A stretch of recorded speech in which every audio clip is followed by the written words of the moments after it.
Mon nom d'Indien, c'est Tête d'Aigle. Quand je réponds à des entrevues, on utilise les deux noms.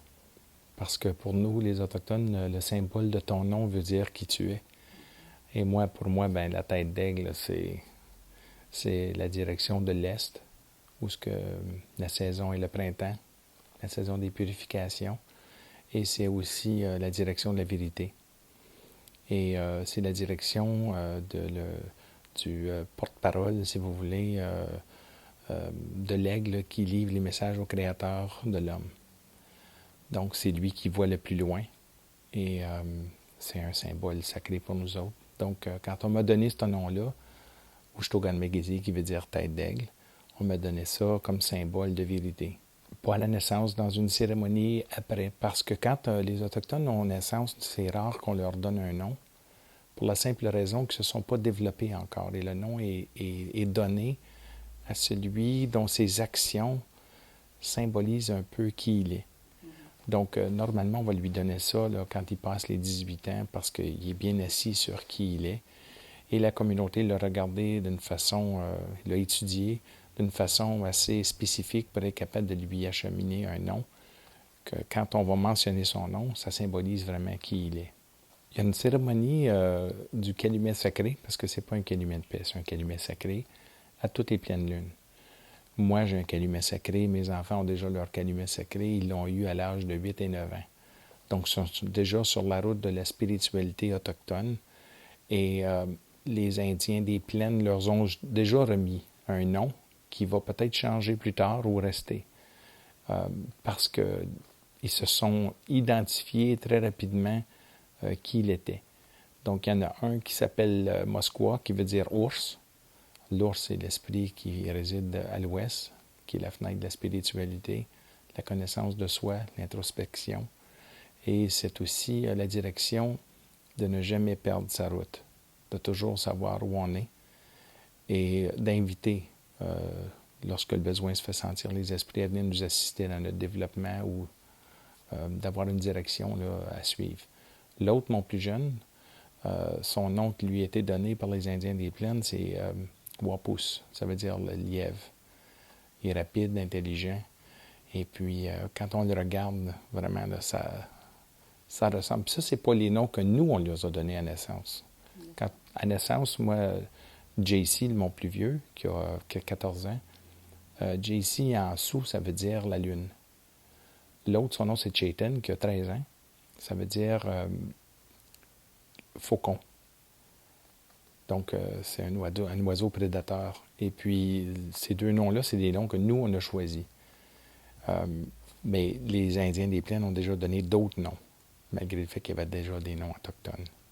Tout au long de la progression, des apprentissages, les connaissances qui nous sont données par les aînés, c'est là qu'on change un petit peu, on apprend les expériences de la vie, les lois naturelles à respecter et les symboles qui sont très importants pour nous. Les 4 directions sacrées, nos aînés, nos grands chefs, les vrais grands chefs qui ne sont pas payés par les gouvernements pour agir au nom d'un peuple, mais bien ceux qui ne sont pas touchés par l'argent, la boisson, le sexe, la drogue.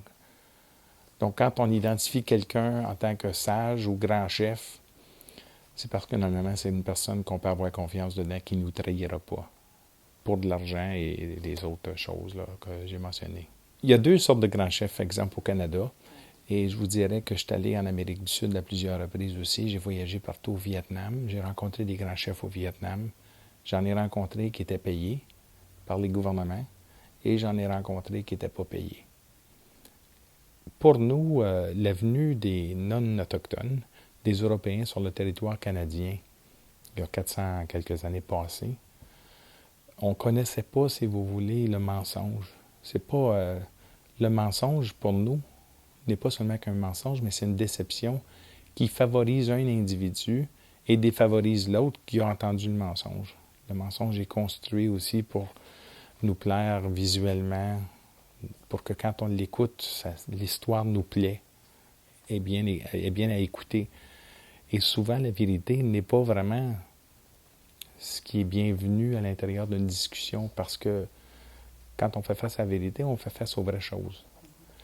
Donc, En réponse à votre question, pour être un grand chef, il faut être une personne de vérité. Il faut être véritable, sans diluer rien. Et le grand chef a la peau épaisse. On peut l'attaquer, mais il est difficilement éteignable.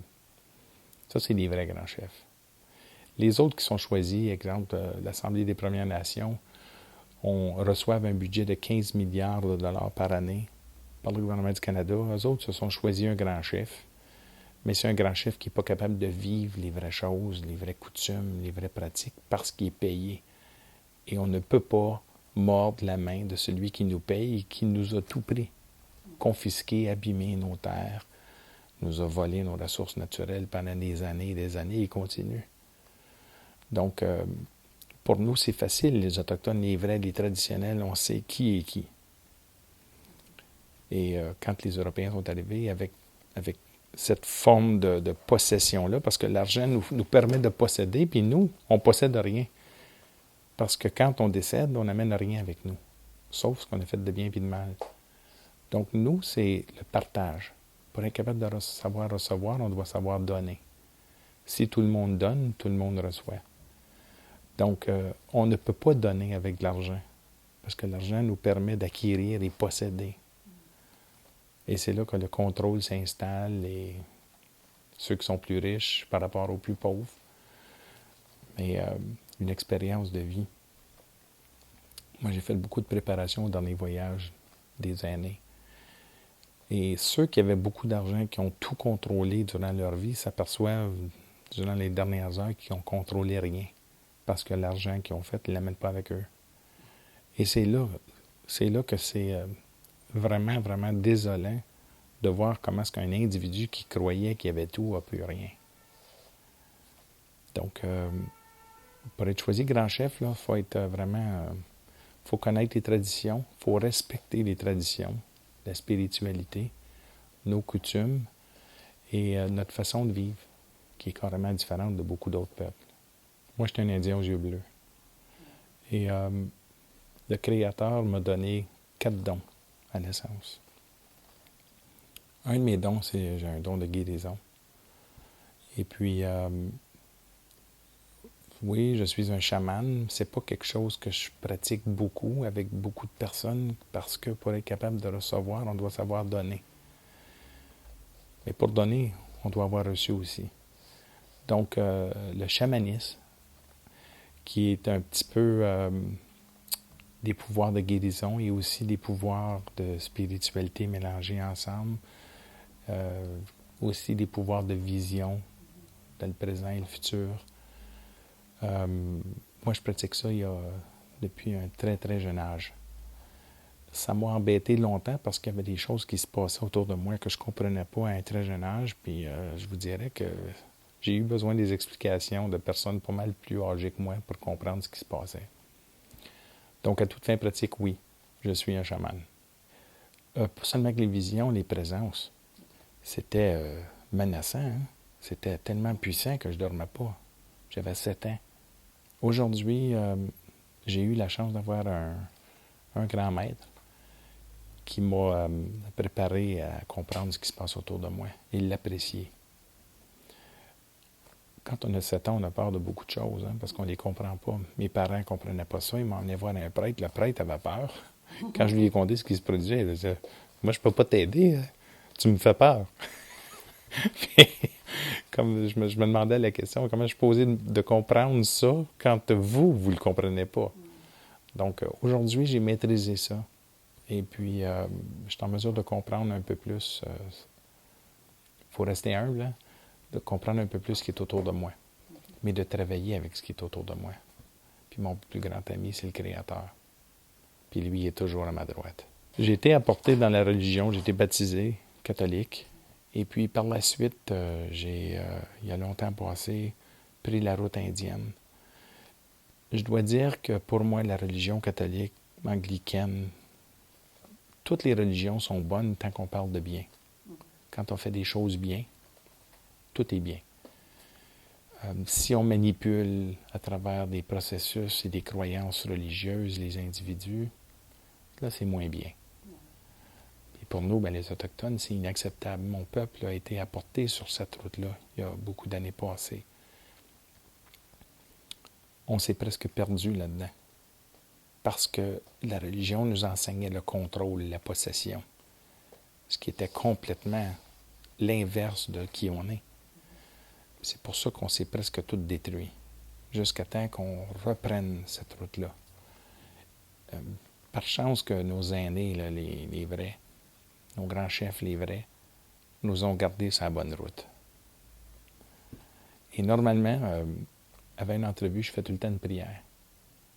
Et dans cette prière-là, ben, je remercie cet homme-là de nous avoir gardés où on est. Fait que, puis eux autres aussi, quand je fais des cérémonies du Kalima et tout, là, les présences sont à côté de moi, hein, je les sens, puis il y a du monde qui les voit. C'est une bonne question. Mon implication à l'intérieur de mon peuple, c'est une implication, en premier lieu, de spiritualité et de responsabilité. À plusieurs reprises, j'ai voyagé dans plusieurs pays. Dans les pays où je suis allé, j'ai rencontré les vrais. On a reconnu qui j'étais immédiatement, malgré le fait que je ne les avais jamais vus. Et puis, l'implication va sur deux différentes façons. J'ai une implication spirituelle, à aider mon peuple, les guider. Et j'ai aussi une autre implication en tant que grand chef, de les protéger. Parce que c'est ma job. C'est mon boulot. J'ai été mis sur la planète ici pour accueillir un peu cette responsabilité-là, mais jamais tout seul.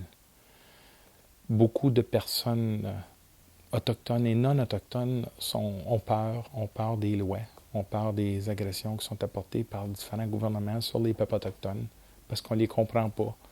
On ne comprend pas qu'ils sont pas motivés par l'argent, sont motivés par la mère Terre, sont motivés par le respect, sont motivés par l'entretien qu'il y a entre nos aînés et nos enfants, le transfert de connaissances. C'est des motivations et le gouvernement est insécure là-dedans parce qu'ils ne comprennent pas ça. Et je dois dire que il y a même une couple de mois passés, sur une des réserves indiennes, il y a des Autochtones traditionnels qui se sont réunis, puis ils étaient en train de faire une cérémonie, puis il y en a d'autres qui sont arrivés, qui ont été envoyés par la bande avec des canisses de gaz, et ils ont incendié la tente de sudation parce qu'ils avaient peur. Le monde a peur de l'inconnu. Ils ont peur de nouvelles choses. Donc, ça fait qu'au-delà de 400 ans qu'on est là, nos traditions n'ont pas changé. Donc, mon implication sur ce côté-là, spiritualité, tradition, coutume, croyance, c'est quelque chose que je fais et je guide le peuple dessus. Il y a aussi la défense de leurs droits.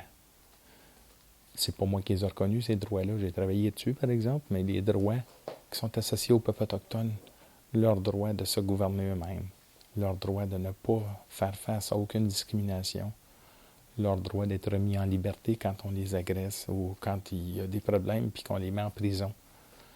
La Cour suprême du Canada a dit à plusieurs reprises de ne pas incarcérer les Autochtones. Chez nous, il y a un fléau. 95% des femmes en prison, c'est des Autochtones, puis 75% des hommes incarcérés au Canada, c'est des Autochtones. Quoi penser et dire d'une telle chose? Mon peuple n'est pas instruit de la même façon que les non-autochtones et ils n'ont pas les mêmes motivations, donc ils sont beaucoup plus pauvres, mais ils sont beaucoup plus riches en même temps. Ils sont plus pauvres monétairement, mais ils sont plus riches dans leur développement. Ils font face à des situations importantes, surtout chez nous au Canada. L'hiver, il fait moins 40, c'est dangereux, c'est très froid. À un moment donné, on tombe en état de survie à des températures aussi incroyables. Donc, il y a des choses qui vont se produire, des actions qui vont être livrées, puis là, ils sont mis en prison. C'est difficile de les intégrer avec tout ce qu'il y a eu, le phénomène des écoles résidentielles, l'assimilation forcée.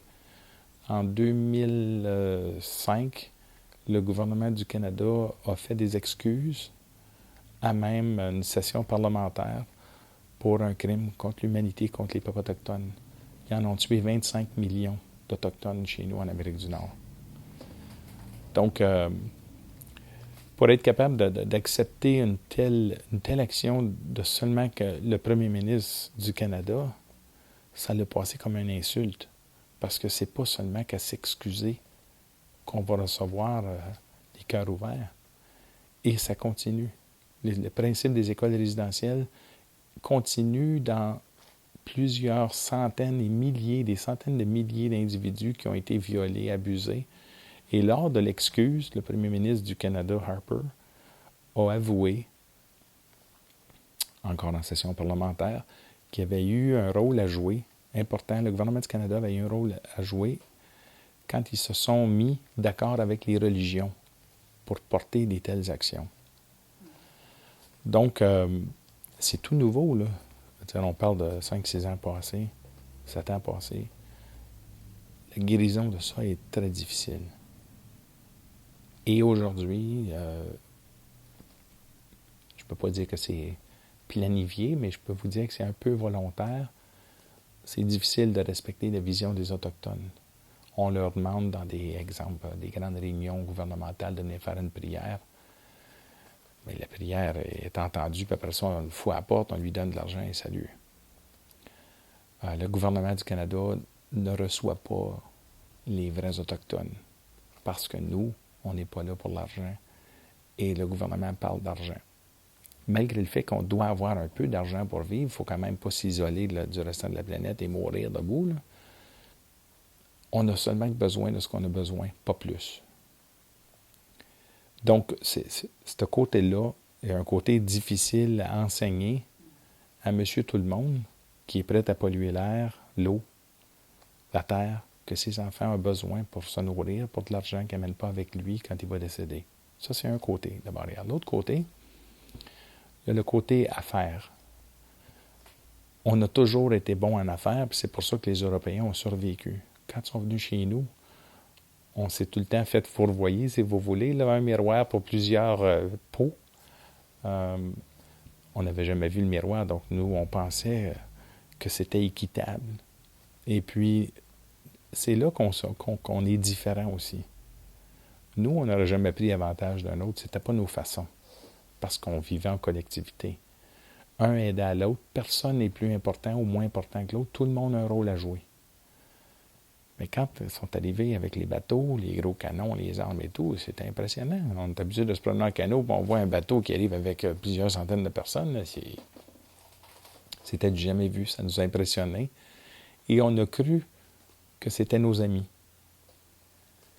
Par contre, on a vu, suite à la proclamation royale de 1763, puis c'est important de dire que le Canada a rapatrié sa constitution en 1982 et ont inclus dans l'article 25 que la proclamation royale qui avait été entendue était encore en force. Pour nous, l'article 52 de la loi constitutionnelle dit que la loi suprême au Canada, c'est la Constitution du Canada. Donc, on y croit. Nous, on croit que le gouvernement du Canada n'est pas les vrais intervenants. C'est vraiment la reine. Et on croit ça parce que la relation entre nos cousins, les Français, était très bonne. Il y a eu une très bonne relation, malgré qu'il y a eu un peu d'abus. Il y a eu, vous savez, on voulait tout avoir et rien donner, mais il n'y a pas vraiment eu de guerre. Il y avait quand même une relation qui existait et cette relation-là, par la suite, s'est un peu envenimée au point où aujourd'hui, il n'y a plus personne de l'Angleterre qui intervient dans les problèmes autochtones. Donc, et pour donner suite à ça, on est devenus des hommes d'affaires. On n'a pas eu le choix. Et dans le développement de nos affaires, on fait des affaires pour permettre à tout le monde de grandir dans un respect. Parce que si ce n'est pas emballant, on sait tous qu'une situation qui n'est pas balancée ne réussira pas. Donc, pour le développement des affaires, moi, je mets des efforts considérables pour faire grandir et communiquer nos traditions, nos coutumes, nos produits, tels le tabac, exemple, bio, le vendre un peu partout sur la planète, là où on va être capable de distribuer. On a eu une approbation des laboratoires européens que le produit rencontrait les critères, donc on en est là. On n'a aucun chimique, c'est du tabac à 100% pur, comme exemple. C'est une des solutions qu'on livre. Donc, on a notre domaine d'affaires, puis il y a le domaine de la spiritualité. Et à part le tabac, quoi, des vêtements, Les vêtements, les boucles d'oreilles, les bijoux, qui symbolisent tout quelque chose. Quand on porte le bijou, on est immédiatement capable de reconnaître pourquoi l'individu le porte. Quelqu'un qui est autochtone, connaît nos traditions, en me voyant arriver, c'est exactement je suis qui. Ah oui, c'est clair. Et les plumes? Les plumes d'aigle, exemple, chaque animal symbolise quelque chose. C'est évident que les plumes d'aigle représentent les Autochtones. Pour nous, il y a 3 signes au Canada. Il y a le signe de l'infini, là, le 8, qui symbolise les Métis. Et il y a l'Inukshuk qui symbolise là, les Inuits, ceux qui sont dans le Grand Nord, anciennement appelés des Esquimaux. Donc, ces 3 peuples-là font partie de la Constitution du Canada, l'article 35. On dit que les peuples autochtones incluent notamment les Indiens, les Métis et les Inuits, et leurs droits sont garantis et confirmés dans la Constitution du Canada. Le tabac, pour nous, c'est une médecine. C'est une des premières médecines qui nous a été apportée. Les 4 médecines de base sont le tabac, le cèdre, le sauge et le foin d'odeur. Et le matin, je me lève et je me dirige vers le soleil, puis je fais une prière. Et dans cette prière-là, je remercie le bon Dieu de m'avoir donné la chance d'être capable d'avoir une autre journée avec mes amis, mes enfants, d'apprécier les ressources qui sont autour de nous, la beauté de ce qu'on vit et qui passe inaperçu parce qu'on vient trop occupé. Et de me donner aussi la chance de le voir, ce soleil-là, mon grand frère se coucher, pour que je vois ma grande sœur, la lune, se lever. Et je fais ça avec une pincée de tabac. Quand je vais à la chasse, si je récupère un animal, juste avant le passage, je prends une pincée de tabac, je mets ma main sur sa tête, puis je demande au Créateur d'accepter son âme. Puis je le remercie qu'il ait donné sa chair et les os pour qu'on fasse des arbres et qu'on partage la viande qui nous est apportée. Parce qu'il a donné sa vie pour nous. Et je demande que le passage de son âme se rende facilement.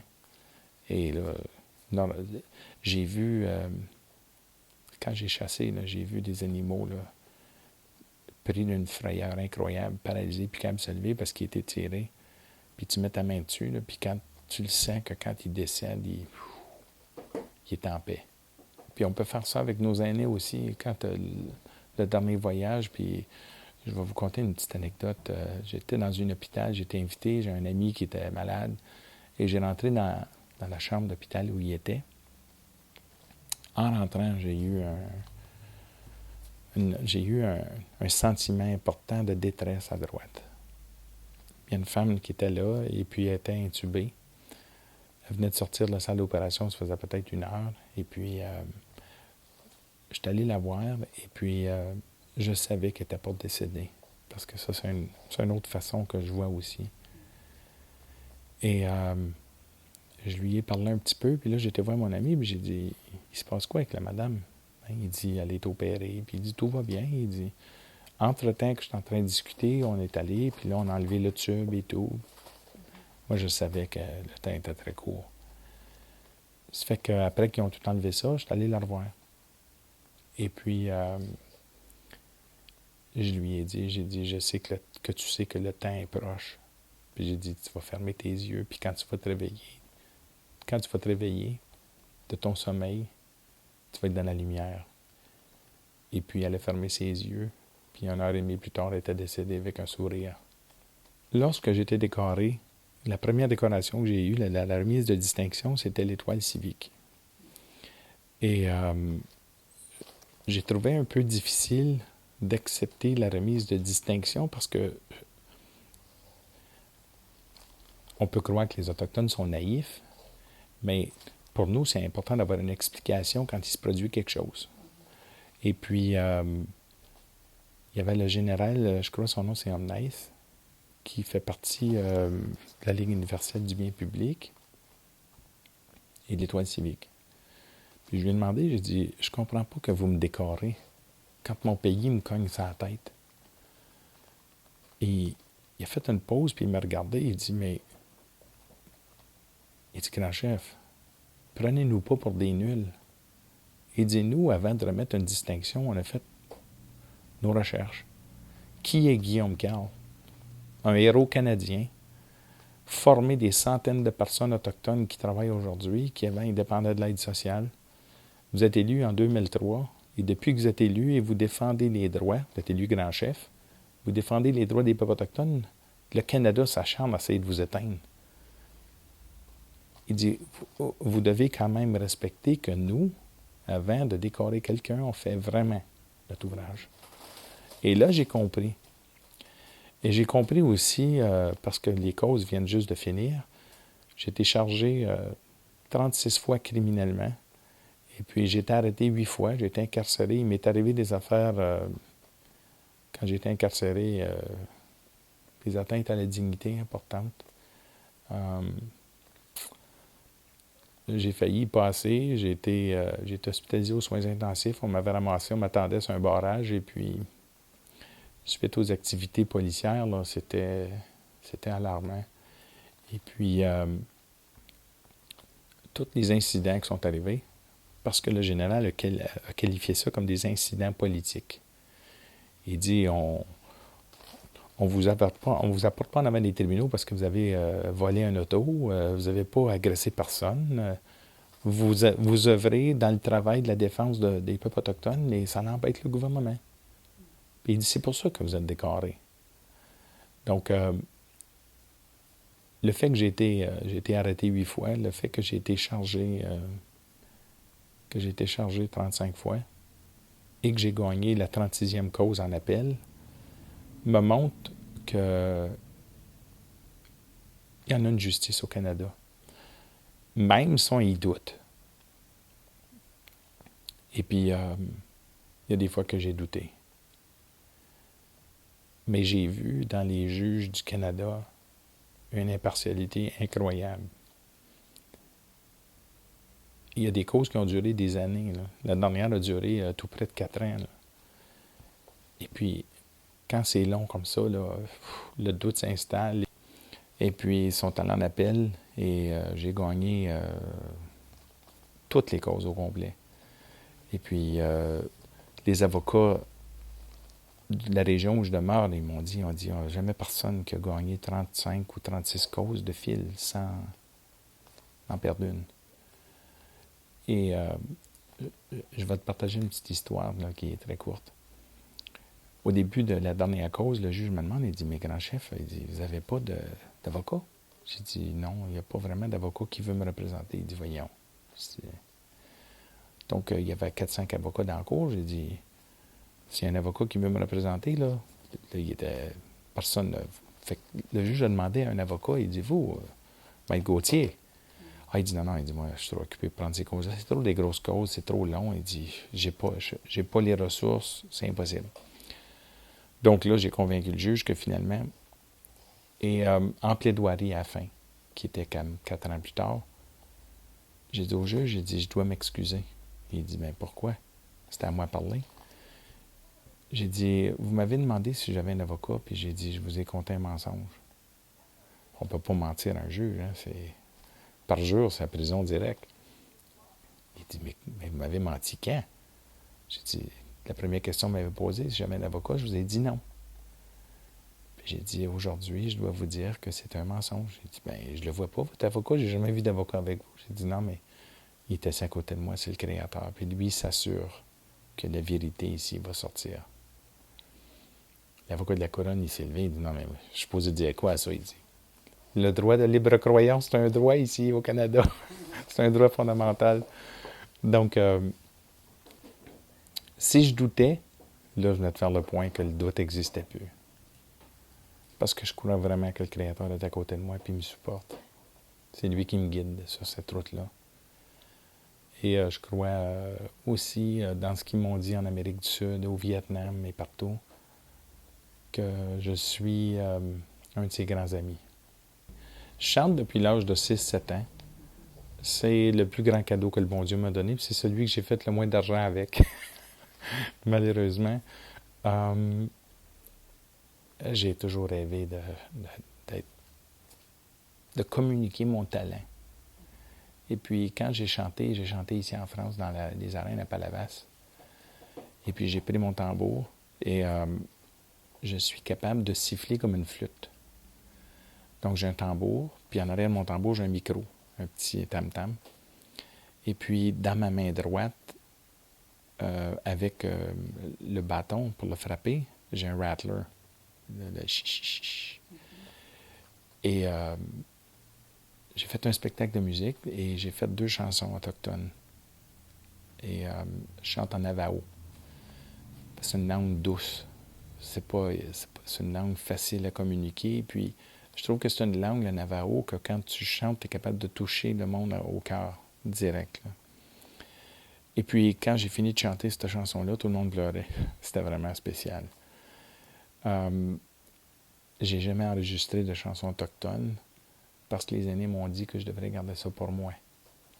Mais ils ont dit, si le monde, pendant que tu fais des spectacles, veulent l'enregistrer, ils auront pris la responsabilité de la porter avec eux autres et de le protéger.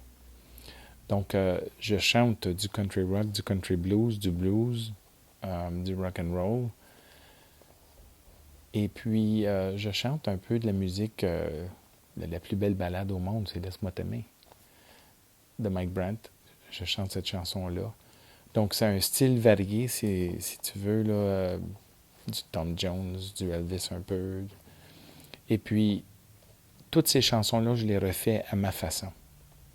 Et puis, j'en ai écrit quelques-unes, oui, j'en ai composé quelques-unes. J'en ai pris que les paroles étaient vraiment pas correctes, je les ai toutes recorrigées. Je trouve ça vraiment plaisant d'être capable de recommuniquer à quelqu'un le vrai message qui était peut-être dans la première chanson puis qui n'est pas passé, si on veut. Donc, bref, la musique, c'est ce qui me passionne le plus de tout ce que je fais. Et puis, un bon jour, peut-être que je vais faire un grand spectacle en avant de beaucoup de monde et de communiquer mes sentiments à ce monde-là et la lumière qui fait partie de moi que je peux envoyer au monde qui devrait le recevoir. Un mot de conclusion pour la fin. Je dirais que c'est un mot de conclusion pour le départ. La vie ici, c'est un passage difficile. On rencontre toutes sortes d'embûches et on est présenté toutes sortes de situations qui nous font réagir de toutes sortes de manières, des fois acceptables et non acceptables. On apprend par nos erreurs. Et c'est par ces erreurs-là qu'on grandit à grandir, à devenir prêt pour le dernier voyage. Fait que moi, si j'ai un mot important à dire, c'est d'entretenir, produire, faire le bien autour de nous. Et ça se fait seulement dans le partage, rien d'autre. Miigwech.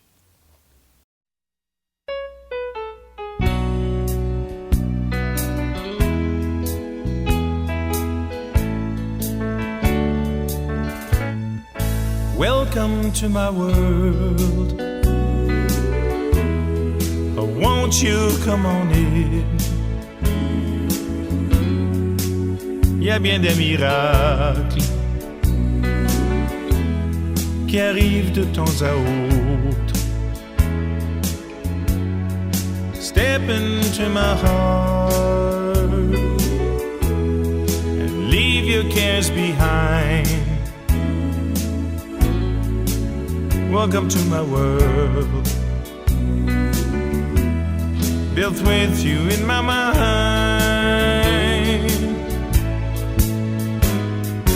Knock and the door shall be open.